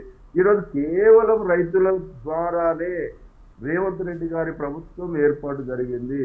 గ్రామీణ ప్రాంతాలలో కేసీఆర్ గారు అనేక సంక్షేమ పథకాలు ప్రవేశపెట్టిన, రైతులకు అనేక విధాలుగా సంక్షేమ పథకాలు ఇచ్చిన, ఎందుకంటే భారతదేశంలో ఉన్నటువంటి ఏ రాష్ట్రంలో కానీ, కాంగ్రెస్ పాలిత రాష్ట్రాలలో కానివ్వండి, బీజేపీ పాలిత రాష్ట్రాలలో కానివ్వండి, 1 ఎకరానికి రైతుకు 10,000 రూపాయలు పెట్టుబడి సాయం ఇచ్చిన రాష్ట్రం ఏదీ లేదు చరిత్రలో. కానీ కేవలం తెలంగాణ రాష్ట్రంలో కేసీఆర్ గారు ప్రభుత్వం ఏర్పడ్డ తర్వాత 1 ఎకరానికి 10,000 రూపాయలు పెట్టుబడి సాయం కింద ఇచ్చిన గొప్ప నాయకుడు అంటే కేసీఆర్ గారు. మరి కేసీఆర్ గారు 10,000 ఇస్తున్నాడు, మేము 15,000 ఇస్తాము అని చెప్పేసి గొప్పలకు చెప్పిన రేవంత్ రెడ్డి గారు, రైతు డిక్లరేషన్ చెప్పిన రేవంత్ రెడ్డి గారు మరి ఈ రోజు ఆ రైతులను ఎందుకు విస్మరించిండు? దళిత బంధు కేసీఆర్ గారు 10 లక్షలు ఇస్తుండు, మేము 15 లక్షలు ఇస్తాం, 12 లక్షలు ఇస్తామన్న రేవంత్ రెడ్డి గారు ఈ రోజు దళితులకు అసలు దళిత బంధే రాకుండా చేసిండు. మహిళలకు 2,500 రూపాయలు ఇస్తున్నాము అని చెప్పిండు. ఆ 2,500 కాదు, అసలు ఉన్న పెన్షన్లు 2,000 నుంచి 4,000 చేస్తాడు. ఆ ఉన్న 2,000 కూడా సరిగా వచ్చే పరిస్థితిలో లేదు. ఇద్దరికి ఇంట్లో పెద్ద మనుషులు అవ్వ తాత ఉంటే వారికి ఇద్దరికి పెన్షన్ ఇస్తా కేసీఆర్ గారు ఇస్తలేడని చెప్పిండు. ఇప్పుడు ఉన్నోళ్ళకు కూడా సరిగా వచ్చే పరిస్థితిలో లేదు. కొత్త పెన్షన్లు ఒకటి కూడా ఇప్పటి వరకు అప్లికేషన్, అసలు పెన్షన్లు కూడా దాని అప్లికేషన్ కూడా తీసుకున్న సందర్భం లేదు. అదే విధంగా నిరుద్యోగులకు ఉద్యోగాలు ఇస్తా, 2 లక్షల ఉద్యోగాలు ఇస్తా అన్నాడు. ఇప్పటి వరకు కేసీఆర్ గారు ఇచ్చిన దాంతో పాటు ఒక 15,000 ఉద్యోగాలు అదనంగా ఇచ్చి నేనే ఇచ్చిన అని చెప్పేసి కేసీఆర్ గారు నోటిఫికేషన్ ఇచ్చి అన్ని పత్రాలు రెడీ చేసి పెట్టిన తర్వాత నేను ఇస్తున్నా అని చెప్పేసి ఎగ్జిబిషన్ గ్రౌండ్ లో మీటింగ్ పెట్టి పత్రాలు ఇచ్చి నేనే ఇచ్చిన ఉద్యోగాలు ఇచ్చిన అని చెప్పేసి గొప్పలు చెప్పుకుంటున్నాడు. కానీ అది కాదు కదా, ఆయన ఏదైతే 2,500 రూపాయలకి ఇస్తా అన్నాడు, మరి ఎందుకు ఇవ్వలేకపోయిండు? అదే విధంగా ఇప్పుడు పేదింటి ఆడబిడ్డ పెళ్లి చేసుకుంటే 1,00,000 రూపాయలు కేసీఆర్ గారు ఇస్తుంటే కేసీఆర్ గారు 1,00,000 రూపాయలు ఇస్తే నేను తులం బంగారం పెడతా అన్నాడు. తులం బంగారం ఏమో కానీ ఇప్పటిదాకా కనీసం 20 లక్షల పెళ్లిలైన తెలంగాణ రాష్ట్రంలో ఈ రాష్ట్ర ప్రభుత్వం ఏర్పడిన తర్వాత ఈరోజు తులం బంగారం ఏమో కానీ తులం ఇనుము కూడా పెట్టే పరిస్థితిలో లేదు రేవంత్ రెడ్డి గారు.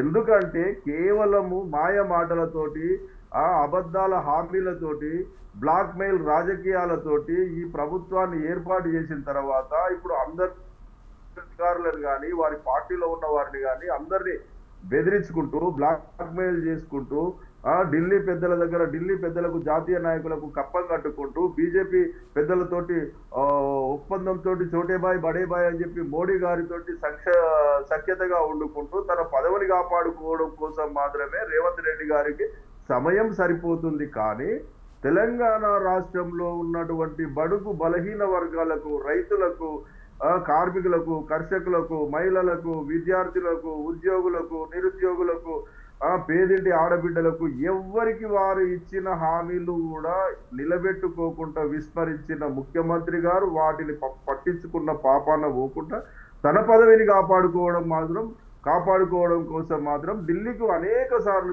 చక్కర్లు కొట్టుకుంటూ తన పదవిని కాపాడుకుంటుండు.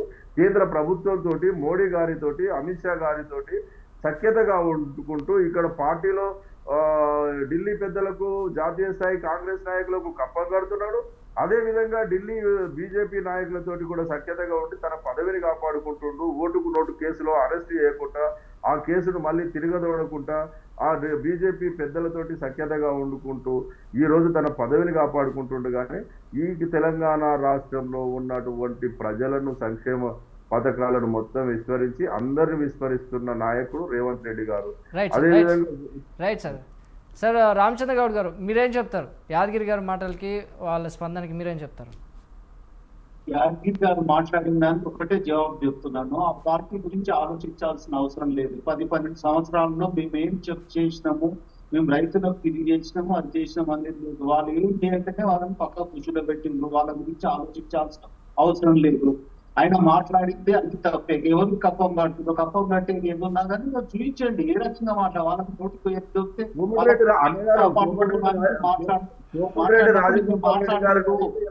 మాట్లాడినప్పుడు నేను మాట్లాడలేదు, మాట్లాడకండి. వాళ్ళ ఉనికిని కాపాడుకోవడానికి, వాళ్ళ ఉనికిని చేసుకోవడానికి వాళ్ళు మాట్లాడుతున్నారు. 10-12 సంవత్సరాలు ఉన్నారు. వాళ్ళు ఏం చేసినారు? అంతెందుకు మన 2 సంవత్సరాల కంటే 2-3 నెలల కింద వాళ్ళ మున్సిపల్ ఎలక్షన్ లో వాళ్ళది ఏముంది, తర్వాత ఎంపీ ఎలక్షన్లలో వాళ్ళది ఏమున్నది, మన గ్రామ పంచాయతీ ఎలక్షన్లలో వాళ్ళు ఉంది. దాని గురించి మనకు అవసరం లేదు. మేము రైతులకు సంబంధించి 21,000 కోట్ల రూపాయలు రైతు రుణమాఫీ చేయడం జరిగింది. సుమారుగా 60,000 కోట్ల రూపాయల వరకు రైతులకు సంబంధించి ఈ 2 సంవత్సరాల్లో ఖర్చు చేయడం జరిగింది. 500 బోనస్ అనుకోండి. మనం రైతుల గురించి మాట్లాడదాం, వేరే గురించి మాట్లాడాలనుకుంటే కాంగ్రెస్ ఇచ్చిన సంక్షేమం గురించి అంటే కరెంట్ ఇస్తుంది. ప్రతి కుటుంబానికి సుమారుగా 1 కోటి కుటుంబాలకు 200 యూనిట్లు కరెంట్ ఫ్రీ ఇస్తున్నది. సన్న బియ్యాన్ని ఇస్తున్నది. వాళ్ళు 500 గ్యాస్ సిలిండర్ ఇస్తున్నది. వాళ్ళకు సన్న బియ్యాన్ని అంటే సన్న వడ్లకు 500 బోనస్ ఇచ్చుకుంటూ రేషన్ కార్డులో ఉన్న ప్రతి ఒక్కరు కూడా ఇంతకు ముందు రేషన్ కార్డు తీసుకునే దొడ్డు బియ్యము, పచ్చకాలు బియ్యం ఉంటే బయట పారేస్తుంటారు, బయట అమ్ముకుంటారు. ఇప్పుడు ప్రతి కుటుంబం, ప్రతి వ్యక్తి కూడా తింటున్నారు. సుమారుగా 80% రేషన్ బియ్యాన్ని ప్రతి ఒక్కరు తింటున్నారు. 80% కాంగ్రెస్ పార్టీకి అనుకూలంగా ఉన్నారు. మీరు అంటున్నారు ఇప్పటి వరకు అంటే దానికి ఏంటంటే కొన్ని మాటలు ఇచ్చినవి చేయకుండా దానికి ఆర్థిక ఇప్పుడు పిండి కొద్ది ఇది వస్తే మనకు వచ్చే రెవెన్యూని బట్టే రెవెన్యూని ఖర్చు పెడుతున్నాం. మీరు ప్రతి దాంట్లో లెక్క చూసుకోండి. మనకు వచ్చే ఇన్కమ్ ఏముంది, ఇన్కమ్ లో ఎక్కడైనా మిస్ అవుతుందా, దీంట్లో తప్పు జరుగుతుందా, నోటికి వచ్చినట్టు మాట్లాడు, ఇక్కడ తప్పు జరుగుతుంది, ఇక్కడ స్కామ్ జరుగుతుంది, ఆ స్కామ్ గురించి మీరు తీసి ఎక్కడెక్కడ జరుగుతుందో చెప్పుకోవద్ది. కానీ ఒకటే నోటికి వచ్చినట్టు మన నోరు ఉన్నది మనకి మాట్లాడాలంటే దానికి ప్రతి దానికి చట్టం ఉంది, ప్రతి దానికి ఒక లెక్క ఉంది, ప్రతి దానికి ఉంది. ప్రతి దాంట్లో ఏ కేసులు ఎవరెక్కడెక్కడ ఉన్నారో ఎక్కడ ఏదో భవిష్యత్తు అనిపిస్తుంది. ఇప్పుడు మేము చెప్పేది ఏంటంటే రైతులకు సంబంధించి రైతుల గురించి మేము ఈ రోజు కాదు ఆ రోజు స్త్రీకరణకు ఇచ్చింది, రైతులకు ఇచ్చింది వైఎస్ రాజశేఖర రెడ్డి. అప్పుడే పివి నరసింహారావు, తర్వాత మన్మోహన్ సింగ్ టైంలో మనకు రైతులకు సంబంధించి రైతు రుణమాఫీని కూడా ఒకటేసారి 2 లక్షల కోట్ల రూపాయలు మాఫీ చేయడం జరిగింది. ఈ రోజు 16 లక్షల కోట్లు ప్లస్ 32 లక్షల కోట్ల రూపాయలు కార్పొరేట్ సంస్థలకు మాఫీ చేయడం, రుణమాఫీ చేయడం, వాళ్ళకు ఆర్థికంగా చేసే దాని గురించి మాట్లాడగా రైతులకు మనకు 1 లక్ష కోట్ల రూపాయలు 2 లక్షల కోట్ల రూపాయలు దేశవ్యాప్తంగా ఖర్చు పెడితే రైతులకు ప్రతి ఒక్కరు కూడా అధిక ధనవంతుడైతే రైతుల గురించి ఆలోచించాలంటే రైతు పరిస్థితి ఎంత కష్టపడ్డా మేము కూడా రైతులమే. మేము ఇక్కడ కష్టపడి చేస్తే మాకు తెలుసు దాంట్లో ఎక్కడెక్కడ ఏం జరుగుతుంది. మనం ఇంత కష్టపడి ఇంత చేసినా కనీసం ఒక 10,000 ఒక 50,000 రూపాయలు బ్యాంక్ డిపాజిట్ చేయలేని పరిస్థితి ఉంది. మనకి ఎట్లా ఒక చూద్దాం అంటే మనకి ఏంటంటే భూమిని నమ్ముకొని బతికే రైతులము ఉన్నాము. రైతు గురించి ఆలోచించినప్పుడు రైతులము మనము ఎంత కష్టం చేసినా మనకు అంత రెవెన్యూ వస్తలేదు, అంత ఇన్కమ్ వస్తలేదు. ఎంత చేసినా వేరే ఇంకేదైనా బిజినెస్ ఉందా, ఇంకేదో దాని మీద మనం పచ్చక్షణ పడుతున్నాం. కానీ రైతుకు మాత్రం చాలా ఇబ్బంది ఉంది. 100% రైతులకు పిల్లలు బాగా మ్యారేజ్ చేయాలనుకున్న ఇబ్బంది ఉంది. అది మార్పు రావాలని రైతుల గురించి రైతుకు ఎకరానికి ఇంత, లేకపోతే ఈ రైతు కుటుంబానికి ఇంత అనేది స్పెషల్ బోనస్, లేకపోతే వడ్డీ లేని రుణాలు ఇస్తారా, లేకపోతే ఇంకేది ఇస్తారా, వాళ్ళకు బోనస్ ప్రతి రైతుకు ఇంత ఇస్తేనే అది బాగుపడతారు. లేకపోతే రైతు కుటుంబాలకు భవిష్యత్తులో ఇంకా అంటే బీరవాడు ఇస్తున్నాడు, తనకు ఇంకా దళితులు అవుతుంది. దాని తారతమ్యాన్ని ఎట్లనో మనము తెలుసుకుంటే తెలుస్తుంది కదా ఎక్కడ జరుగుతుంది. సార్ అయితే మరి ఎందుకు సార్ రామచంద్ర గౌడ్ ప్రతి విషయం తెలిసిపోతుంది ఇక్కడ. రైతుల గురించి ఖచ్చితంగా న్యాయం చేయాలనుకున్నాం. రైతులకి రైతు ఇబ్బంది కలగకుండా చేయాలని మేము కోరుకుంటున్నాం. Okay sir, okay, right. మనం అదే చూసుకుంటే మనం రైతులు చాలా ఆవేదన చెందుతున్నారు. వారు తరుగు పేరుతో అటు తేమ పేరుతో నిర్ణీత బరువు కంటే ఎక్కువ బరువు తీసుకుంటారు, తరుగు పేరుతో ఎక్కువ దోపిడీ చేస్తున్నారు అని చెప్పేసి మిల్లర్లు, రైతులు చాలా ఆవేదన వ్యక్తం చేస్తున్నారు. అసలు వాళ్ళ బాధలు వర్ణనాతీతం. ఇంత దోపిడీ జరుగుతున్న క్షేత్రస్థాయిలో అధికారులు ఎందుకు పట్టించుకోవడం లేదు? లేదంటే ఎక్కడికక్కడ ఇస్తుండ్రో, ఎక్కడెక్కడ ఇబ్బంది జరుగుతుందో అక్కడ పార్టీలకు అతీతంగా అన్ని పార్టీ రైతు పార్టీ మొత్తానికి చేస్తే ఏ పార్టీకి సంబంధం లేదు.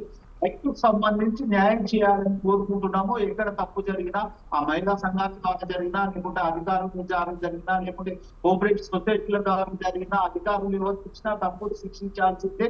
మేము కూడా ప్రతి దగ్గర రైతు కొనుగోలు కేంద్రాలలో వెళ్తున్నాము. అక్కడ మన ఇబ్బంది జరిగితే అక్కడ పోయి మేము మాట్లాడుతున్నాము. ఎక్కడ అంటే దాన్ని కూడా తీసుకొచ్చేది తేమతో తీసుకురావడం జరుగుతుంది. తేమ పర్సంటేజ్ లో 1-2% ఉంటే 1-2% పెంచుతున్నట్టు తప్పు. అది వస్తున్నాం తీసుకుని వీళ్ళు ఐకేపీకి సంబంధించిన వాళ్ళు మహిళా సంఘాల ద్వారా జరుగుతుంది, అధికారుల జరుగుతుంది. అధికారుల మీద కూడా ఒత్తిడి తీసుకొచ్చి గ్రామీణ స్థాయిలో ప్రతి ఒక్క నాయకుడు నిర్ణయించినప్పుడు అది బాగుపడుతుందని మేము కోరుకుంటున్నాం. Right sir, right sir. Sir Krishnareddy గారు, చెప్పండి సార్, కేంద్రం నిధులు ఇస్తున్నా సరే కాంగ్రెస్ ప్రభుత్వం దాన్ని అమలు చేయడంలో విఫలమవుతుంది. రైతుల బాధలు అసలు ప్రభుత్వానికి పట్టడం లేదని చెప్పేసి రైతులు అంటున్నారు, అటు నాయకులు కూడా ఆరోపిస్తున్నారు. దీనికి మనం ఎలా చూడవచ్చు? మీ సమాధానం ఏంటి? ఇందాక ఇద్దరు పార్టీలు మాట్లాడింది మనము పూర్తి స్థాయిలో నేనైతే విన్నాను. ఎందుకంటే సార్ మీ వాయిస్ లోగా వస్తుంది కొంచెం. సార్ ఇక్కడ రైతులు సమస్యలు మాట్లాడుకోవడానికంటే ఎక్కువ బీఆర్ఎస్ పార్టీ కానీ కాంగ్రెస్ పార్టీ వాళ్ళు మేమేదో చేసినాం, ప్రజలకు మేమేదో ఉద్ధరించినామని చెప్పేసి మాట్లాడుకోవడం తప్ప రైతులు ఈరోజు పరిస్థితులు ఏమున్నాయి, ఎంత కొనుగోలు జరిగింది, ఇంకా ఎంత కొనుగోలు జరగాల్సింది, ఏ జిల్లాలలో ఇబ్బందులు ఉంది అనేది రామచంద్ర గౌడ్ గారు చెప్పాలి. తను ఏం చెప్తున్నారు, ఈసారి దిగుబడి పెరిగింది అంటే దిగుబడి పంటలు పెట్టేటప్పుడే వ్యవసాయ అధికారులు పంటలను నమోదు చేసుకుంటున్నారు. నమోదు చేసుకున్నప్పుడు తెలియదా ఇప్పుడు దిగుబడి ఎంత వస్తుంది అనేది? ఇప్పుడు అంతా అయిపోయి చేతులు కాలినాక మీరేం చేస్తున్నారు, రైతులను చేతులు కాలిని నట్టేట ముంచినాక దిగుబడి పెరిగిందనే మాట మాట్లాడము, అది ఎంతవరకు కరెక్టో వారు చూసుకోవాలి. ఇంకొకటి, ఇందాక బీఆర్ఎస్ నాయకులు చెప్పిందే చెప్తున్నారు. అంటే ఎవరు హామీలు ఇచ్చినా ఏం చేసినా గురి కింద సామెత అనేది ఒకటి గుర్తు రావాలి. దాని కింద ఉన్న నలుపు దానికి కనబడదు, పక్కోళ్ళది కనబడుతుంది, ఎదురోళ్ళది కనబడుతుంది. ఆ పరిస్థితిలో బీఆర్ఎస్ నాయకులు మాట్లాడుతున్నారు. ఈరోజు ఉన్న సమస్యను మాట్లాడమంటే ఆ పథకం ఏమైంది, ఈ హామీ ఏమైంది, మీ హామీలు ఏమైంది, దళితుని ముఖ్యమంత్రి ఏమైంది, KG to PG ఏమైంది, దళిత బెడ్రూమ్ అంటే డబుల్ బెడ్రూమ్లు ఎట్టిపోయినాయి, 3 ఎకరాల భూములు ఎట్లా పోయినాయి, ఇట్లా తీసుకుంటూ పోతే మీది మొత్తము రుణమాఫీ లేదు, రుణమాఫీ చేస్తున్నారు. ఏది లేకుండా మీరు 10 ఏళ్ళు రైతులను నట్టేట ముంచి ఈరోజు ఈ పరిస్థితి, రైతులు రావడానికి బీఆర్ఎస్ కూడా అందులో ఒక పాత్రనే. మీరు చేసిన సిస్టము, మీరు చేసిందే ఇలా కాంగ్రెస్ పాటిస్తుంది. దాంట్లో ఈరోజు మీరు చేసిన తప్పులను వీళ్ళు గుణపాఠంగా తీసుకొని దాన్ని మెరుగుపరచకుండా సేమ్ వ్యవస్థను నడిపించడంలో ఇలాంటి దౌర్భాగ్యమైన పరిస్థితి ఏర్పడింది.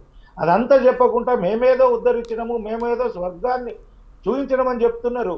మీ ప్రభుత్వ హయాంలో ఎంత నరకం అనుభవించారో రైతులకు తెలియదా? తెలంగాణ సమాజానికి తెలియదా? ఎంతమందిని ఇబ్బందులు పెట్టారు? ఏదో ఢిల్లీకి ఇది ఉన్నది, మళ్ళా బడే బాయ్ చుట్టపైకి అవన్నీ అవసరం లేదు. కేంద్రము రాష్ట్రం అన్నప్పుడు అన్నదమ్ముల్లాగానే పనిచేయాలి. అట్లా కాకుండా శత్రువులాగా పనిచేస్తే అది రాష్ట్రానికి, దేశ సార్వభౌమానికి అనుకూలంగా ఉండదు. మీకు విభజన తెలిసిన వాళ్ళు కాబట్టి ఎంతసేపు ఏది ఎట్లా ముక్కలు చేయాలి, కుటుంబాన్ని మీరు ముక్కలు చేసుకున్నారు కదా, కన్న కూతురుని పక్క పెట్టిన, తోడబుట్టిన చెల్లెని పక్క పెట్టినట్టు ప్రతిదీ విడగొట్టే విధంగా మీరు చూడడము, వేరే పార్టీలో గెలిచిన ఎమ్మెల్యేలను తీసుకోవడము, ఆ పార్టీలను చిన్నాభిన్నం చేయడము ఒక దుష్ట సాంప్రదాయానికి లేవనెత్తింది బీఆర్ఎస్ పార్టీ కదా. ఇలా మీరు సామెతలు ఎట్లా చెప్తారండి? కొద్దిగానే ఉండాలి. ఈ రోజు రైతు సమస్యలు ఎదుర్కొంటున్న దాని గురించి మాట్లాడండి, కళ్ళాల కాడ జరుగుతున్నది మాట్లాడండి, రైతులు ఏ జిల్లాలో ఏముందో మాట్లాడండి. మేమేదో ఉద్ధరించడమని మాట్లాడితే ఎదుటోడు మాట్లాడితే తలెత్తుకోలేని పరిస్థితి ఉంటుంది బీఆర్ఎస్ పరిస్థితి. అది కాదు, ఈ రోజు మీరు బీజేపీకి కాంగ్రెస్ కు అంటగట్టడం మానండి. మీరేం చేసిండ్రో అని చెప్పడం బంద్ చేయండి. సాక్షాత్తు మొన్న మీ ప్రధానమంత్రి గారి వేదిక మీదనే మీరు మాతో కలిసి పనిచేయమని చెప్పిండు కదా అన్నారు. నువ్వు పెద్ద గొప్పలు చెప్తున్నావు. అవునండి, కలిసి కృష్ణారెడ్డి గారు, మీరు ప్రశ్నించాలనుకుంటే రాష్ట్ర ప్రభుత్వాన్ని ప్రశ్నించాలి. గత ప్రభుత్వాన్ని అదేమైంది ఇదేమైంది. ఇప్పుడు జరుగుతుంది, రైతులకు అన్యాయం జరుగుతుంది, కళ్ళలలో రైతుల ధాన్యం తడుస్తుంది, బోనస్ ఇస్తలేరు. మరి ఎందుకు ఇస్తలేరో దాని గురించి మీరు మాట్లాడకుండా గతంలో కేసీఆర్ గారు ఏం చేశారు, మీకు తెలియదా?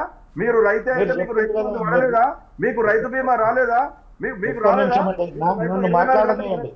రైతు మీకు 24 గంటలు ఉచిత కరెంటు రాలేదా? మీరు రైతు అయితే చెప్తున్న బీజేపీ వాళ్ళు కానీ కాంగ్రెస్ వాళ్ళకి రైతు బంధు పడుకుంటుందా? ఈ రోజు మరి కాంగ్రెస్ ప్రభుత్వం పూర్తి స్థాయిలో ఆ విధంగా చేస్తుందా? గతంలో 70 లక్షల మంది రైతులకు రైతు బంధు వేసింది. ఒక్క నిమిషం అండి సార్, మనం రైతు సమస్యల గురించి మాట్లాడుకుందాం అండి, వ్యక్తిగతంగా ఎవరు కూడా మాట్లాడుకోవద్దండి సార్ ప్లీజ్. వాళ్ళు చేసిన అవినీతి కానీ వాళ్ళు చేసిన అసమర్థ పాలనను ప్రశ్నిస్తే తట్టుకోలేని పరిస్థితిలో ఉన్నారు. వాళ్ళ అసమర్థను ప్రశ్నిస్తే వాళ్ళు తట్టుకోలేని పరిస్థితిలో ఉన్నారు. మీరు మాట్లాడే అవును, బడే బాయ్ చోటే బాయ్ అంటే తప్పేముంది? ఒక్క సెకండ్ అండి, ఒక్కరు సార్ రామ్ సార్ 1 సెకండ్ అండి చెప్పండి సార్. యాదగిరి గారు ఒక్క సెకండ్ అండి, యాదగిరి గారు ఎన్ని నిధులు తీసుకొచ్చినా చెప్పండి. పక్క రాష్ట్రం ఆంధ్రప్రదేశ్కి ఎన్ని నిధులు ఇస్తారు, ఈ రాష్ట్రానికి ఎన్ని నిధులు ఇస్తుందో కేంద్ర ప్రభుత్వం నుంచి చెప్పండి.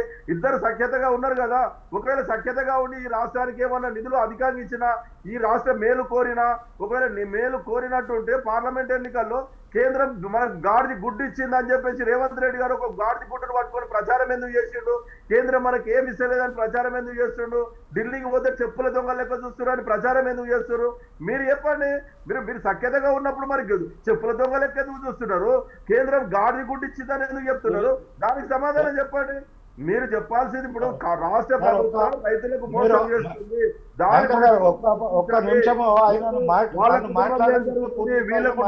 సార్ ఒక్క సెకండ్ అండి సార్, మనం ఇక్కడ రైతుల ప్రాబ్లం, రైతులకు సంబంధించి ధాన్యం కొనుగోలు గురించి డిస్కస్ చేసుకుందాం. వ్యక్తిగతంగా ఎవరు వెళ్ళకండి. కృష్ణారెడ్డి గారు, కేసీఆర్ గారి కుటుంబం, అన్ని కుటుంబాలలో సమస్యలు ఉంటాయి. ఈ రోజు కేసీఆర్ గారి కుటుంబంలో సమస్యలు సృష్టించిందే మీ కాంగ్రెస్ బీజేపీ నాయకులు. ఎందుకంటే తెలంగాణ కేసీఆర్ కుటుంబం అంతా వీక్ ఉందా? కేసీఆర్ కుటుంబం అంతా వీక్ ఉందా? అంత అసమర్థుడా మీ కేసీఆర్? ఆ కుటుంబం అంతా అసమర్థత ప్రభుత్వం. మాట్లాడే ముందు మీరు ఒక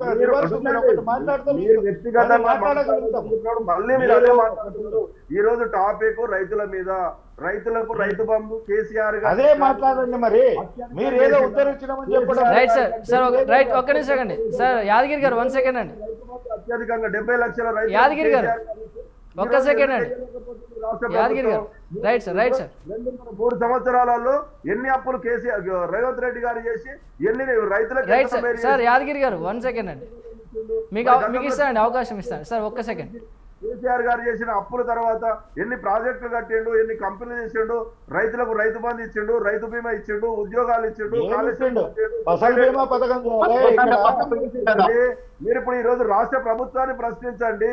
రాష్ట్రంలో కాంగ్రెస్ పార్టీ ఉంది కాబట్టి కాంగ్రెస్ పార్టీని, కాంగ్రెస్ ప్రభుత్వాన్ని ప్రశ్నించాలి. Right sir. యాదగిరి గారు 1 సెకండ్ అండి సార్. 1 సెకండ్ అండి సార్. రామచంద్ర గౌడ్ గారు ఒక్క నిమిషం సార్, నేను కంప్లీట్ చేయలేదు.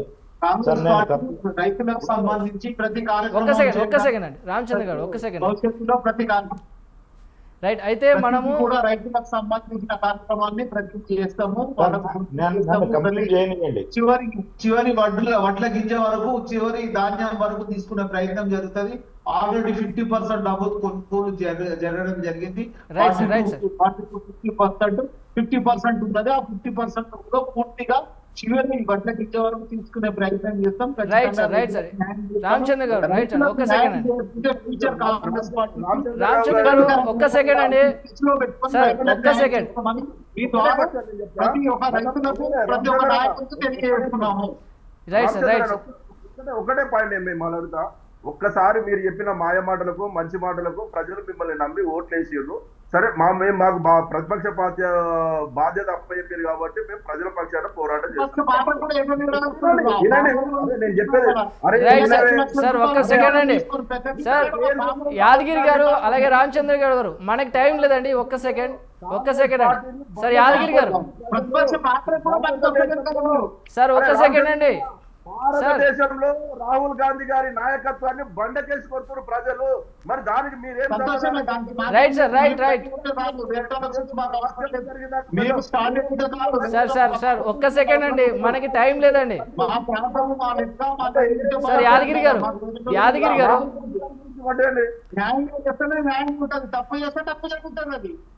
గారు ఒక్క సెకండ్ అండి వెయిట్ ఒక్క సెకండ్ సార్ వెయిట్ ఆగండి సార్ కృష్ణారెడ్డి గారు మనకి టైం లేదు మీరు కంక్లూజన్ ఇచ్చేయండి. ప్రజలకు సమాధానం మీరు చెప్పండి. ఒక్కసారి మీరు ఇచ్చిన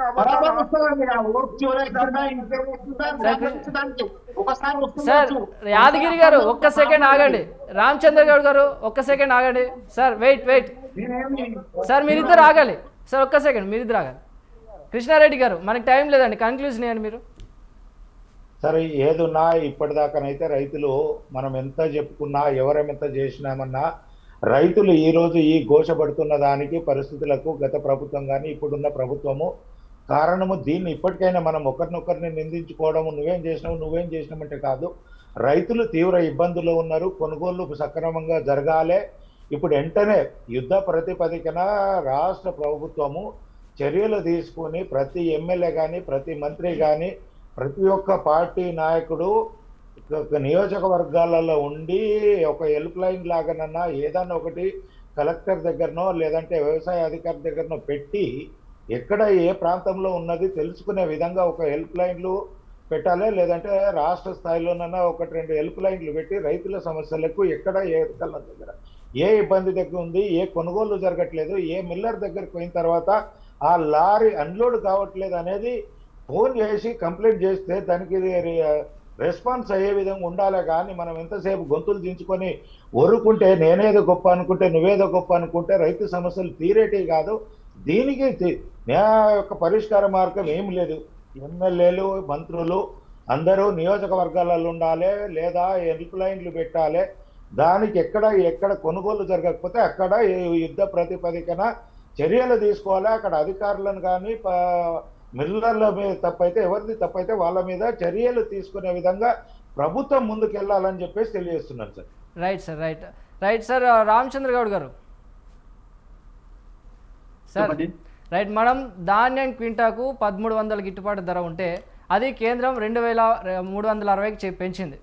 మొత్తం కేంద్రమే భరిస్తున్నప్పుడు కాంగ్రెస్ ప్రభుత్వం కొనుగోళ్లలో ఎందుకు ఆలస్యం చేస్తుందో చెప్పాలని కిషన్ రెడ్డి అంటున్నారు.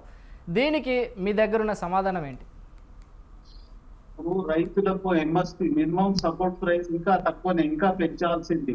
ఇప్పుడు ఎవరు చేసినా కానీ మనకు వచ్చిన ఇన్కమ్ బట్టి మనకు వచ్చిన ట్యాక్స్ ని బట్టి ఇస్తారు. వాళ్ళ ఇంట్లోకే ఇస్తారు, ఎవరి ఇంట్లోకే ఇవ్వడం అనేది ఏం లేదు. ఏది ఇచ్చినా మన డబ్బు మనం ₹1 ఇస్తే వాళ్ళు ఇచ్చే 30-40 పైసలు ఇస్తున్నారు. అప్పుడు కూడా పెరుగుతున్నాయి కదా. ఎవరు ఇచ్చినా రైతులకు ఇచ్చేది మనం ఏదో రైతు దగ్గర నుంచే మన ట్యాక్స్ రూపాయలు తీసుకునే దాని నుంచే మనం ఇస్తున్నాం. వాళ్ళకు డబ్బు చెందాలని మనం ఇంకా అప్పులు చేసుకుంటా పోతున్నాము. అప్పులతో ₹1 ₹2 ఇచ్చినా తక్కువని వేరే రాష్ట్రంలో మాట్లాడుతూ ఇక్కడ మనకు ఒకటి రైతులకు అనేది 2300 తక్కువ ఇంకా పెంచి ఇవ్వాలనేది మన డిమాండ్. అది ఎవరు ఇట్లా నుంచి ఇస్తలేదు, మనం ఇచ్చిన ట్యాక్స్ నుంచి వస్తుంది. దాంట్లో పెంచి ఇవ్వాలి. దాంట్లో పెంచే దాంట్లో కూడా మనకు వచ్చేది కరెక్ట్ గా లేదు అనేది మీ ద్వారా తెలియజేస్తున్నాము. ముందు భవిష్యత్తులో దాని గురించి మాట్లాడాల్సి వచ్చినప్పుడు మాట్లాడాము. ఇప్పుడు మనం ఇచ్చిన ట్యాక్స్ ప్రకారం మన పుస్తకం అది తక్కువ. మినిమం సపోర్ట్ ప్రైస్ ఇంకా పెరగాలి. రైతులకు కూడా ఎకరానికి ఇంత అనేది ఇవ్వాలి. ఇప్పుడు బడా కంపెనీలకు తర్వాత కార్పొరేట్ సంస్థలకు 16 లక్షల నుంచి 32 లక్షల కోట్ల రూపాయలకు సంవత్సరంలో మాఫీ చేసి 10 సంవత్సరాలు రైతులకు చేసిన మాఫీ సంవత్సరాల్లో సుమారుగా 40 లక్షల కోట్ల సార్. రైట్. సో థ్యాంక్స్ అండి. సో డిబేట్లో పాల్గొన్నటువంటి బీజేపీ నాయకులు కృష్ణారెడ్డి గారికి, అలాగే బీఆర్ఎస్ నాయకులు యాదగిరి గారికి, అలాగే టీపీసీసీ అధికారి గారికి, మా రామచంద్ర గౌడ్ గారికి థ్యాంక్ యూ అండి డిబేట్లో పాల్గొన్నందుకు. ఇది వాళ్ళ మిడ్ డే డిబేట్. రేపు మరో అంశంతో మళ్ళీ కలుద్దాం. అంటిల్ దెన్ కీప్ వాచింగ్ స్వతంత్ర.